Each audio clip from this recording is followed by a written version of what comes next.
As you can see, I got the turbo wheel lightning. I got 2 new accessories, which is this light. You can see that it's red right there. That's when it's about to run out. It normally be green when it's fully charged. So it's almost dead. You can see how bright the light is, but it's a little brighter when it's fully charged. Other thing I got was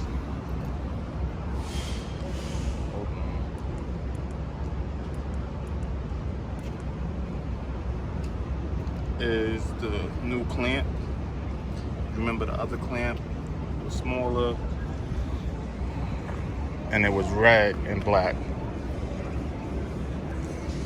I want to go over the scooter because I'm gonna, and by the way, I'm sorry about the noise. I'm recording on my iPhone. I want to go over the scooter, the pros and cons, because I'm getting the Super 73 tomorrow. So I'll probably have this up by the end of this week, this video. And let's dive in. First con is the stem flex. Even with the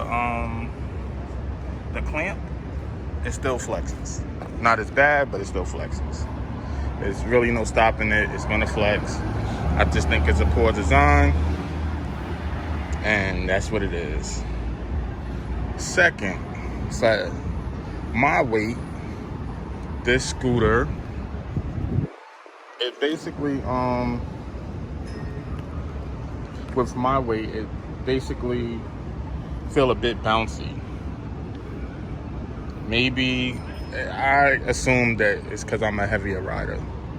Third is the scooter is heavy, weighing I think about a little over 80. Okay, the display now.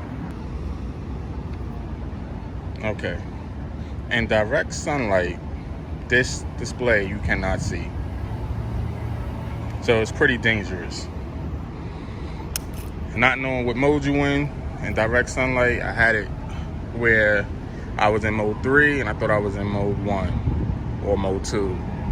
I normally don't keep it in mode 2 or mode 3. It's mostly in mode 1 with turbo and dual motors, and that gets me up to 21 miles per hour.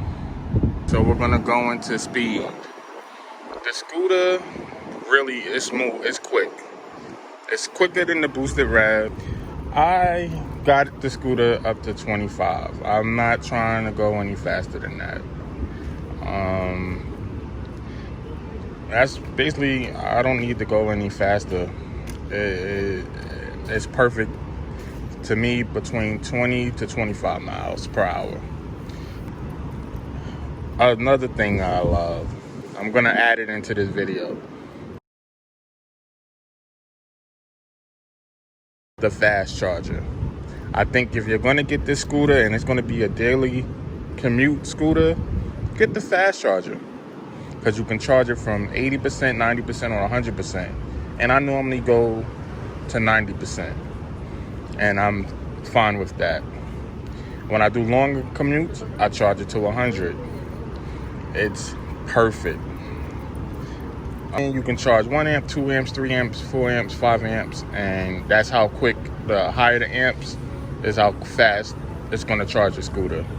You can even put it on. I would recommend when, like, if you say you didn't really use a scooter but you wanted to go back up to 90%, I wouldn't recommend it. I would recommend letting the scooter go down to 1 or 2 bars and then charge it up.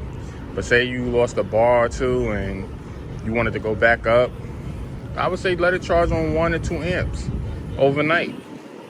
It'll be easy on the battery. Battery will last longer, and you'll be a happy camper because the scooter will last between 3 to 5 years, if not more. Okay, this scooter has a USB port. Good for charging.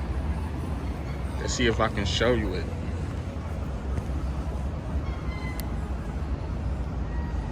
You see, right there. See if I can focus that in. Right there, right under this display, right under here. And you basically can charge this. You can basically charge your devices with that port. Next thing, the scooter is very smooth for me at lower speeds. Faster speeds, no, it's like real bouncy. And as you can see, scooter's pretty much dirty. So I've been ridden this for 2 months and not a single issue, not that I can complain. It runs like a champ. But guess what? I can't wait for the Super 73. I'm gonna give y'all my first impressions when I get it as soon as tomorrow. It won't be a long video. Thanks for watching this video. Take care. Bye. I wanted to show y'all basically about the charger.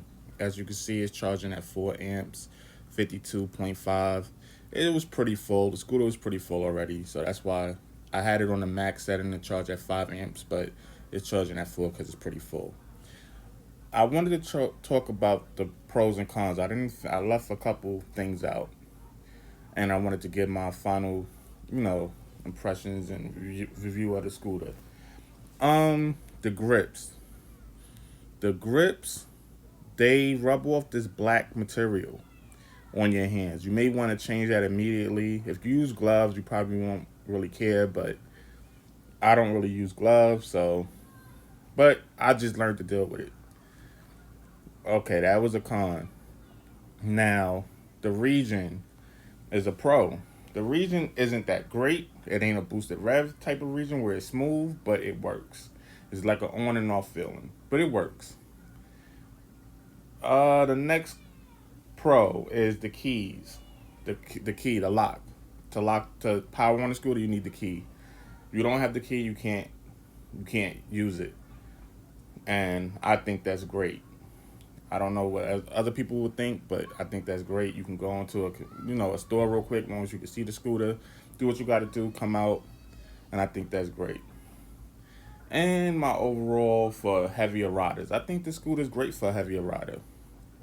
If you're not trying to push it to its limits, because I think them springs, the coils, is not meant for like a heavier rider to push it to its limits. It's more like for maybe 100 to maybe 250. But for a heavier rider, if you're not trying to push it to its limits and you're just trying to cruise on it like 20 to 25, yeah.